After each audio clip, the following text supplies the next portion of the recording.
अस्सलाम वालेकुम दोस्तों, स्वागत है आप सभी का अल्लाह के बंदे यूट्यूब चैनल में। आज हम देखने वाले हैं रिप्लाई टू दुर्राटी और देखेंगे क्या है इस वीडियो के अंदर। तो चलिए शुरू करते हैं। मैंने जो अंडरस्टैंडिंग डेवलप करी है, मेरी राय में कोई भगवान, कोई अल्लाह, कोई गॉड एग्जिस्ट नहीं करता। मशहूर Indian German YouTuber Dhruv Rathee ने अपने 25 मिलियन सब्सक्राइबर मुकम्मल होने पर एक स्पेशल Q&A वीडियो के अंदर एक ऐसे सवाल का जवाब दिया जो आप उस जैसे किसी समझदार बंदे से एक्सपेक्ट नहीं कर सकते। इस Q&A के अंदर सवाल ये किया गया था कि आप किस रिलीजन को मानने वाले हैं, किस मजहब को मानते हैं, और ध्रुव का जवाब क्या था ये वीडियो क्लिप आप पहले खुद देख लें। ये वाला सवाल बहुत ही ज्यादा लाइक्ड है, 2000 से ज्यादा लोगों ने लाइक किया है। Do you believe in God? If yes, then is it formless और not? Do you believe in any religion? इसका जवाब भी बड़ा सीधा है, नहीं। मेरी राय में जितना भी कुछ मैंने सीखा है दुनिया के बारे में, हमारी प्लैनेट की हिस्ट्री के बारे में, एवोल्यूशन के बारे में, ये सारी चीज़ों को समझकर मैंने जो अंडरस्टैंडिंग डेवलप करी है, मेरी राय में कोई भगवान, कोई अल्लाह, कोई गॉड एग्जिस्ट नहीं करता। लेकिन एट द सेम टाइम मैं मानता हूं कि ये सवाल काफ़ी डिबेटेबल है, इस पर बहुत लंबी चर्चा करी जा सकती है, और जो लोग दूसरा ओपिनियन है जिन लोगों का, उनके ओपिनियन की मैं रिस्पेक्ट करता हूं। अगर आप में से किसी को लगता है कि गॉड एग्जिस्ट करते हैं तो मैं उस बात का रिस्पेक्ट करता हूं, क्योंकि ये कोई ऐसा सवाल नहीं है जो बड़ी आसानी से आंसर किया जा सके। साथ ही साथ मैं ये भी कहना चाहूंगा कि मैं दुनिया के सभी धर्मों का आदर भी करता हूं और उनकी इंपॉर्टेंस भी समझता हूं। आप पूछोगे ये कैसे हो सकता है? अगर मैं भगवान में नहीं मानता तो रिलीजन्स की रिस्पेक्ट क्यों करता हूं? मैं इसलिए करता हूं क्योंकि दुनिया भर में बिलियंस ऑफ लोग रिलीजन को एक गाइडिंग लाइट की तरह देखते हैं। रिलीजन की मदद से करोड़ों लोगों को उम्मीद मिलती है, अपनी लाइफ में एक पर्पस मिलता है, अपनी जिंदगी में कठिनाइयों से लड़ने का एक जरिया मिलता है। और एक कल्चरल पर्सपेक्टिव से अगर देखा जाए तो रिलीजन्स लोगों को साथ में जोड़कर रखने का काम करते हैं। ढेर सारे कस्टम्स और ट्रेडिशंस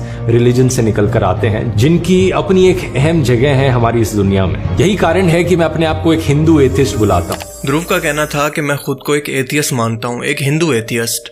और आपको बताता चलूं कि एथियस्ट ऐसे लोगों को कहते हैं जो खुदा के वजूद पर यकीन ही नहीं रखते। वो मानते ही नहीं है कि खुदा या इस जैसी कोई हस्ती एग्जिस्ट करती है। इनका मानना होता है कि हम इंसानों समेत दुनिया और कायनात की हर चीज़ महज एक इत्तफाक या फिर हादसे के नतीजे में बनी है। ये लाखों करोड़ों साल की एवोल्यूशन का नतीजा है या फिर एक नेचुरल प्रोसेस है जिसके अंदर खुदा जैसी किसी हस्ती का कोई किरदार नहीं। ये किसी क्रिएटर की क्रिएशन नहीं है और इसके पीछे कोई इंटेलिजेंट माइंड, कोई सुपर नेचुरल पावर एग्जिस्ट नहीं करती। अब इस तरह से ओपनली अपने आप को एथियस्ट डिक्लेयर करने के बाद और अपने अकीदे का इजहार करने के बावजूद भी मेरे दिल में ध्रुव की रिस्पेक्ट फिर भी बढ़ गई है। आप सोचेंगे कि कैसे? ऐसा इसलिए कि इस सवाल के जवाब के अंदर ध्रुव ने क्लियरली ये कहा है कि ये मेरी अंडरस्टैंडिंग है जो कि मैंने साइंस को और हिस्ट्री को पढ़ने के बाद ऑब्जर्व करके हासिल किया। ये मेरी अंडरस्टैंडिंग है, कोई हरफे आखिर नहीं है। मैं अपनी तमाम अंडरस्टैंडिंग और लॉजिक के बाद ये मानता हूँ कि खुदा जैसी या फिर अल्लाह जैसी कोई हस्ती वजूद नहीं रखती।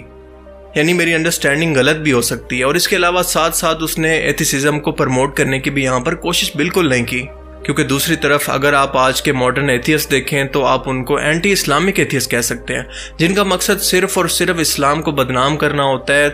अपने एथिसिज्म के रिलीजन को प्रमोट करना नहीं होता, कोई लॉजिकल बात नहीं करनी होती, बल्कि हर चीज़ के अंदर इस्लामिक कवानीन या फिर मज़ाहिब के कवानीन को लाकर उनका मजाक बनाना होता है। और ये काम ध्रुव ने बिल्कुल भी नहीं किया, जिसके लिए उसको अप्रिशिएट करना चाहिए कि अपने अकीदे का इजहार करो, अपनी सोच का इजहार करो, लेकिन किसी को उस पर लेबल ना करो, किसी को उस पर थोप ना दो। अगर आपको किसी की सोच के साथ इत्तेफाक नहीं है तो आप उसको लॉजिकली इस चीज़ के लिए कायल करने की कोशिश करें।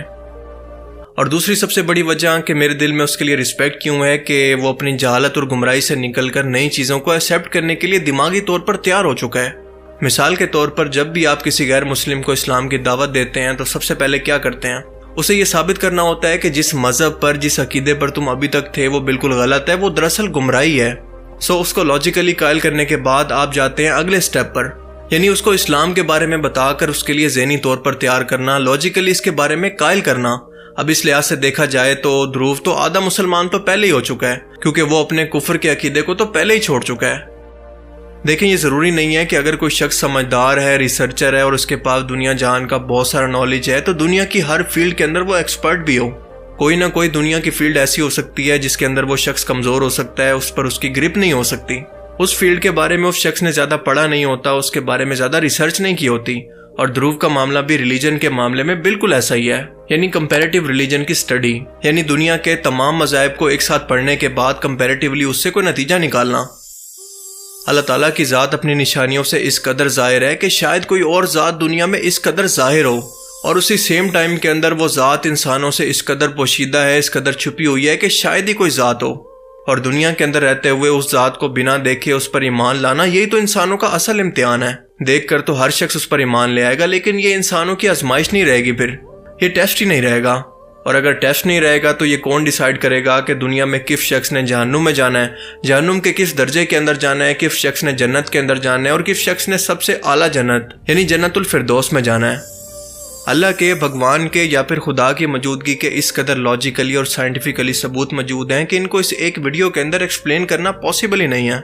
लेकिन मैं पूरी कोशिश करूंगा कि लॉजिकली और साइंटिफिकली टू द पॉइंट रहकर जो मोस्ट इंपॉर्टेंट पॉइंट्स हैं उनको साबित करने की कोशिश करूं। ऐसे सवाल जो कि एथियस्ट की तरफ से सबूत के तौर पर पेश किए जाते हैं और उनको लॉजिकली वो कायल भी कर सकें। तो चलिए शुरू करते हैं। देखें, सबसे पहले तो आप एक बात समझ लें कि एथियस्ट से बात करने का तरीकाकार ये है कि आप उनको हमेशा खुदा के वजूद पर कायल करने की कोशिश करें, उनसे हमेशा खुदा के वजूद पर बात करें, क्योंकि अगर एक बार उन्होंने खुदा के वजूद को मान लिया तो ऑटोमेटिकली उनको खुदा की भी माननी पड़ेगी। अगर आप इन लोगों से इस चीज़ पर बहस करेंगे कि इस्लाम के अंदर या फिर किसी भी और मज़हब के अंदर ये तालीमात क्यों मौजूद हैं, ये हुक्म क्यों दिया गया, इसके पीछे क्या लॉजिक है, उसके पीछे क्या लॉजिक है, तो ये बहस कभी ख़त्म नहीं होनी। एक सवाल से कई और सवाल निकलेंगे और ये बहस चलती रहेगी जिसका कोई रिजल्ट नहीं निकलना। सो अगर आप इनके साथ बहस करना चाहते हैं या फिर इनको लॉजिकली कायल करना चाहते हैं तो इसका सबसे बेहतरीन तरीका यह है कि इनसे सिर्फ खुदा के वजूद पर बात करें। आमतौर पर एथियस्ट की तरफ से सबसे ज़्यादा एवोल्यूशन को साइंटिफिक फैक्ट के तौर पर पेश किया जाता है कि इंसान भी समंदर के अंदर मौजूद एक यूनिसेलुलर जानदार से एवोल्यूशन का प्रोसेस तय करता हुआ मल्टी सेलुलर जानदार और फिर आखिर में बंदरों से इंसान के अंदर बदल गया। अब वो अलग बात है कि एंटी इस्लामिक एथियस्ट की एवोल्यूशन कुछ ऐसे हुई है। पहली बात कि चार्ल्स डार्विन की एवोल्यूशन की थ्योरी सिर्फ एक थ्योरी है, ये कोई साइंटिफिक फैक्ट नहीं है। इसको अब तक ना तो साइंस ने साबित किया और ना ये कोई कानून है। हाँ, लेकिन ये इस हद तक सच है और फैक्ट भी है कि मुख्तलिफ जानदारों के अंदर अपने मुख्तलिफ किस्म के माहौल के अंदर रहते हुए मुख्तलिफ किस्म के बदलाव, चेंजेस और एवोल्यूशन देखी गई है। इसके सबूत भी मिले हैं और ये चीज़ दुनिया के हर जानदार और इवन के इंसान के अंदर भी ऑब्जर्व की जा सकती है। आर्टिक और ठंडे इलाकों में रहने वाले लोगों की स्किन, इनके हेयर कलर और इनकी आइज का कलर मुख्तलिफ होता है, तो अफ्रीका और अरब के लोगों का बिल्कुल मुख्तलिफ। पर यहाँ पर प्रॉब्लम यह है कि नेचर के अंदर तो दोनों इंसान ही है ना, चाहे दुनिया के किसी भी मुल्क के अंदर रहते हों। इनके भी दो हाथ हैं, इनकी भी दो आंखें हैं, इनका एक मुंह है, इनकी दो टांगे हैं। ये भी खाते पीते हैं, सोचते हैं, अपनी नस्ल आगे बढ़ाते हैं, सोते हैं, सब कुछ इनका बाकी इंसानों की तरह है। बिल्कुल इसी तरह से बाकी जानदारों के अंदर भी इस हद तक एवोल्यूशन होती है कि अपने माहौल के मुताबिक वो अपने जिस्म के अंदर कुछ बदलाव, मिसाल के तौर पर बैक्टीरिया और वायरस से लड़ने की इम्यूनिटी पैदा कर लें, खुद के रंगों को कैमोफ्लेज कर लें या फिर अपने जिस्म को छोटा या बड़ा कर लें। लेकिन फिर भी एट द एंड एक बिल्ली अपनी फितरत के अंदर बिल्ली ही रहेगी, आप इसको किसी और जानदार के अंदर नहीं बदल सकते। वो बिल्ली कभी भी एवोल्यूशन के प्रोसेस को तय करने के बाद हाथी नहीं बन सकती। टाइम टू टाइम इंसानों की जिसामत, इनकी रंगत और इनके मुख्तलिफ किस्म की इम्यूनिटी से लड़ने की सलाहियत को तो डार्विन भी खुद कहता है कि नेचुरल सिलेक्शन है, यानी थोड़े बहुत बदलाव जो कि कोई भी जानदार अपने जिस्म के अंदर कर सकता है, लेकिन कभी भी इतने बड़े बदलाव नहीं कर सकता कि एक नए जानदार के अंदर ही बदल जाए। और ये बदलाव इस कदर ज्यादा हो जाए कि इंसान जैसी कॉम्प्लेक्स और कॉम्प्लिकेटेड क्रिएशन को पैदा कर दे।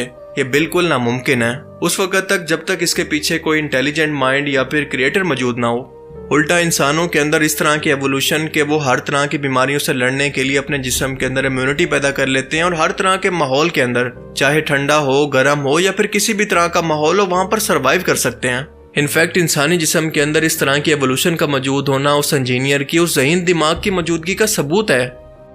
अगर सब कुछ साइंस पर छोड़ दिया जाए तो आपको ये बताता चलूं कि आज की मॉडर्न साइंस ये भी नहीं बता पाती कि वो पहला सेल जो कि समंदर के अंदर मौजूद था, यानी यूनिसेलुलर जानदार, उसको इस कदर एनर्जी और साजगार माहौल किसने दिया कि वो यूनिसेलुलर होकर मल्टी सेलुलर जानदार के अंदर बदला और एवोल्यूशन का प्रोसेस तय करता हुआ बंदर बना और इसके बाद साइंस की थ्योरी के मुताबिक वो इंसान बना।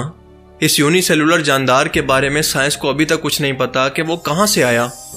तो सवाल यह है कि एवोल्यूशन की थ्योरी फिर किस बेस पर टिकी हुई है। इंसानी तारीख या फिर रिटन हिस्ट्री जो कि अब तक हम इंसानों के पास मौजूद है वो है 10,000 साल की। तो मेरा सवाल यह है कि क्या 10,000 साल के अंदर इंसान खुद को एवोल्यूशन के जरिए इतना भी नहीं बदल पाया कि किसी और मखलूक के अंदर कम से कम ना बदलता तो कोई नया ऑर्गन तो उगा लेता। आज के टाइम में आर्कियोलॉजिस्ट और रिसर्चर लूसी नाम की या फिर होमो इरेक्टस नाम के फॉसिल्स को ये कहकर पेश करते हैं कि ये इंसानों के आबा व अजदाद थे।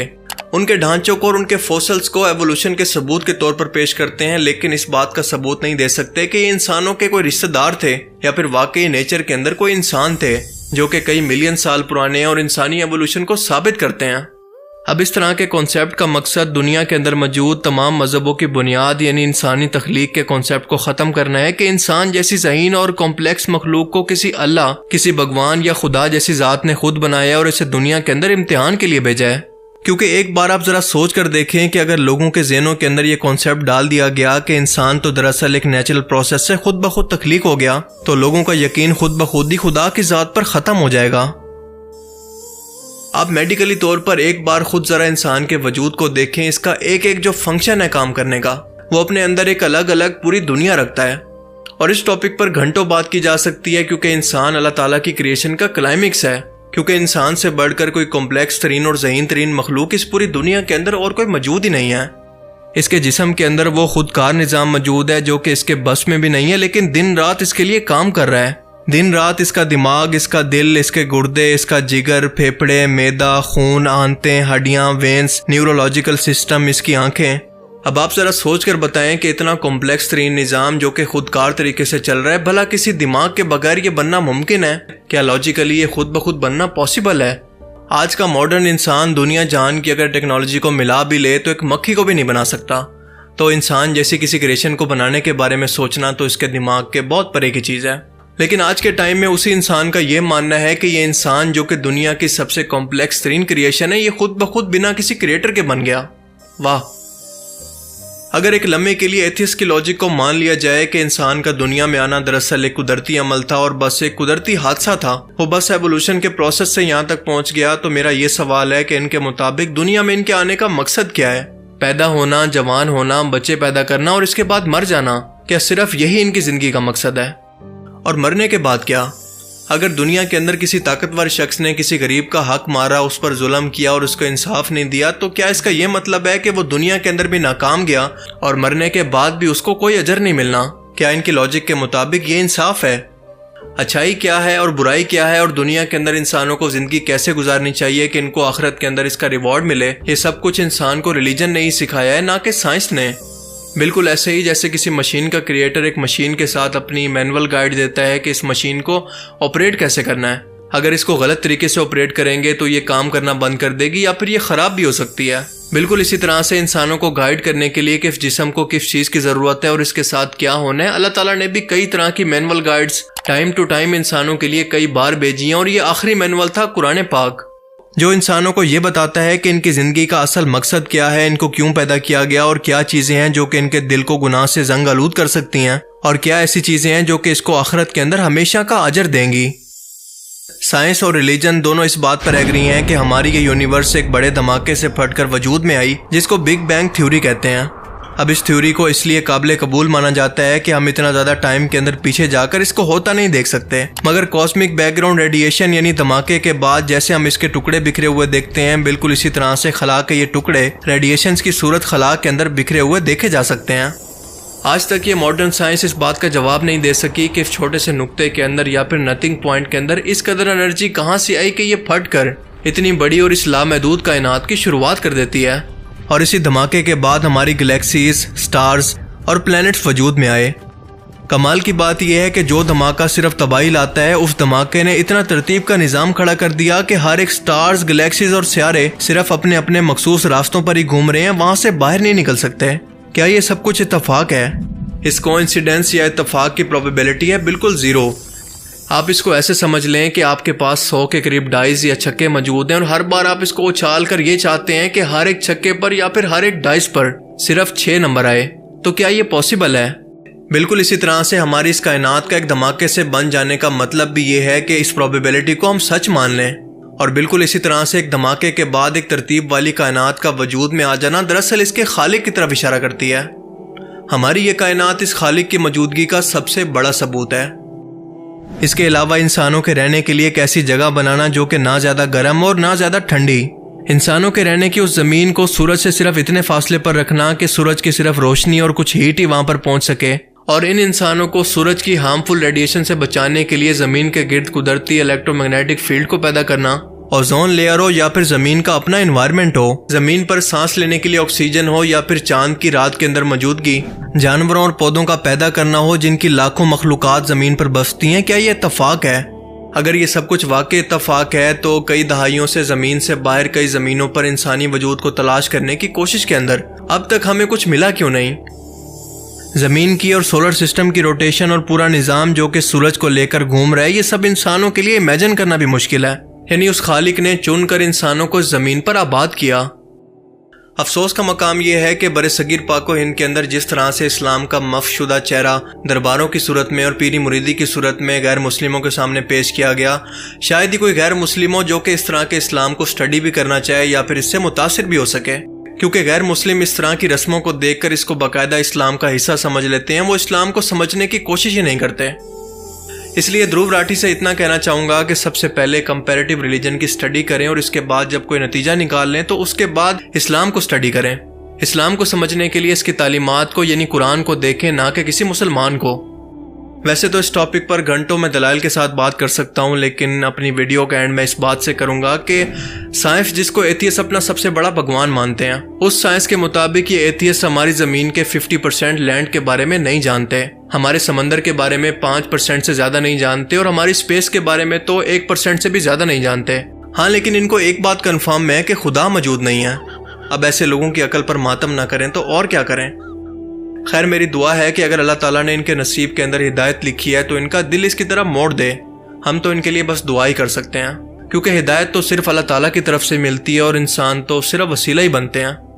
अल्लाह ताला से दुआ है कि वो हमें समझने की और नेक अमल करने की तौफीक अता फरमाए। आमीन। बाकी आप इस बारे में क्या सोचते हैं, अपनी कीमती राय का इजहार कमेंट सेक्शन में ज़रूर करें। Thanks for watching this video.